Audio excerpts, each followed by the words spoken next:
Vì cả quan xuống thấy lạnh để ao cu để chui cùng vinh thế lo dễ lên qua vinh thế lo dễ lên qua vinh thế lo dễ lên qua.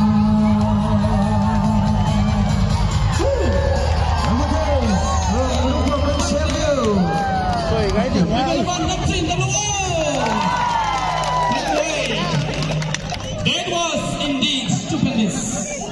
Thank you, sir, for your enthralling music performance.